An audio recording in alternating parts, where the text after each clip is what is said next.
নমস্কার বন্ধুরা, অনুভা রান্নাঘরে সবাইকে স্বাগত জানাচ্ছি। এই প্রচণ্ড গরমে প্রাণ যখন প্রায় ওষ্ঠাগত হয়, তখন কিন্তু আমরা বিভিন্ন রকমের শরবত বানিয়ে খেয়ে থাকি। তেমনি আজকে আমি আপনাদের একটা রিফ্রেশিং শরবত বানিয়ে দেখাবো, আর সেই শরবতের নাম হচ্ছে লেবু পুদিনা শরবত। এই শরবতটি বানানো খুবই সহজ, আর এই প্রচণ্ড গরমে এই শরবতটি খেলে কিন্তু সত্যি প্রাণ একেবারে ঠান্ডা হয়ে যায়। তো চলুন বন্ধুরা, আমার আজকের শরবতের রেসিপিটি শুরু করা যাক।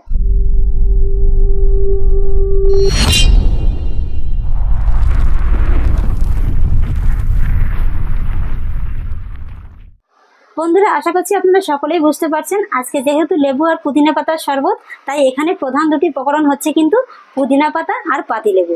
আমি এখানে মিডিয়াম সাইজের 3টি পাকা পাতিলেবু নিয়েছি, আপনারা চাইলে কিন্তু কাঁচা লেবুটাও নিতে পারেন। আর নিয়েছি 1 কাপ পরিমাণে ফ্রেশ পুদিনা পাতা। আপনারা একটু চেষ্টা করবেন এই ধরনের টাটকা পুদিনা পাতাটা নেওয়ার। এবার আমি প্রথমেই লেবুগুলোকে একটু কেটে নেব,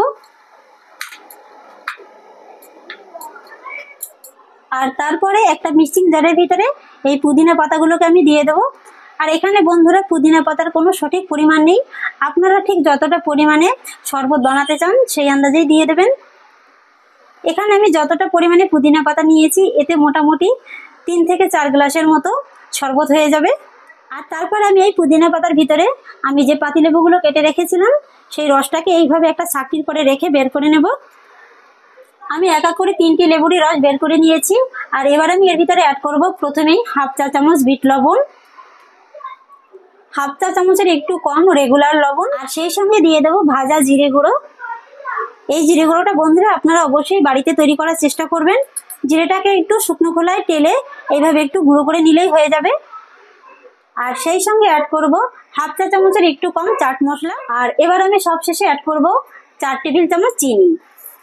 বন্ধুরা, আপনারা কিন্তু এখানে চিনির পরিবর্তে মধুও ব্যবহার করতে পারেন। আর চিনিটাও কিন্তু সম্পূর্ণ নিজেদের উপর, যে যতটা টক মিষ্টি খেতে পছন্দ করেন সেই আন্দাজে এখানে চিনিটা দেবেন।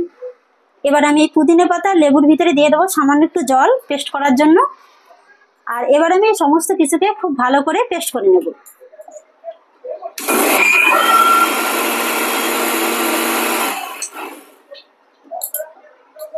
আমি পুদিনা পাতাটাকে খুব ভালো করে পেস্ট করে নিয়েছি। আপনারা যদি মিক্সিং জারে না করতে চান সেক্ষেত্রে আপনারা শুধু পুদিনা পাতাটাকে শিলনোড়াতে পেস্ট করে নিলেও হয়ে যাবে। এই যে দেখুন, আমি কিন্তু খুব সুন্দর করে পেস্ট করে নিয়েছি। এবার আমি পুদিনা পাতার রসটাকে একটা ছাঁকনির সাহায্যে একটু ভালো করে ছেঁকে নেব। এইভাবে ছেঁকে নেওয়ার পরে কি হবে, রসটা খুব সুন্দর ফ্রেশ বের হবে। আর এর ভিতরে কিন্তু যতই ভালো করে পেস্ট করা হোক না কেন, একটা ছিবড়া ছিবড়া ভাব কিন্তু থেকেই যায়। তাই এইভাবে একটু ছেঁকে নিলে আপনি জুসটা কিন্তু খুব ভালো পাবেন।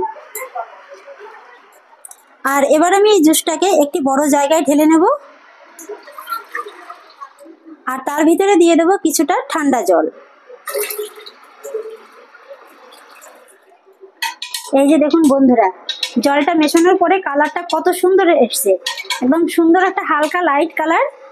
দারুণ লাগবে কিন্তু এই পুদিনা পাতার শরবতটা খেতে। চামচ দিয়ে একবার ভালো করে মিশিয়ে দেব।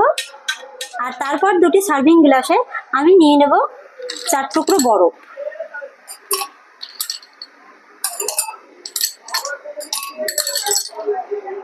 জুসটাকে এবার আমি গ্লাসের ভিতরে ঢেলে দেব, ভালো করে একবার মিশিয়ে দিলাম। আর এবার আমি একটু সৌন্দর্যের জন্য এর ভিতরে 2টো স্লাইসের লেবু দিয়ে দেব।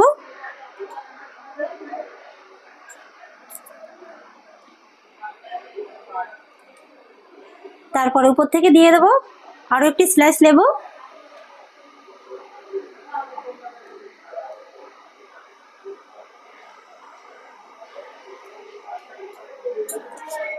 আর সবশেষে দেখার আরেকটু সৌন্দর্যের জন্য দিয়ে দেব একটু পুদিনা পাতা। এই যে বন্ধুরা, তৈরি হয়ে গেল আমার এই কাঠফাটা গরমে প্রাণ জুড়ানো লেবু পুদিনা শরবত। আর কালারটা দেখুন বন্ধুরা, সুন্দর একটা কিন্তু হালকা লাইট কালার এসছে। এই পুদিনা শরবতটা খেতে কিন্তু দারুণ লাগবে। তো আশা করছি বন্ধুরা আমার আজকের এই লেবু পুদিনা শরবতের রেসিপিটি আপনাদেরও খুব ভালো লেগেছে।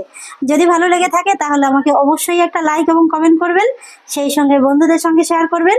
আর প্লিজ বন্ধুরা, যদি আমার পরিবারের নতুন সদস্য হয়ে থাকেন তাহলে একটা সাবস্ক্রাইব করে পাশে থাকা বেল আইকনটি প্রেস করে দেবেন। ফিরে আসছি পরের অন্য কোনো নতুন রেসিপি নিয়ে। সবাই ভালো থাকুন, সুস্থ থাকুন, ধন্যবাদ।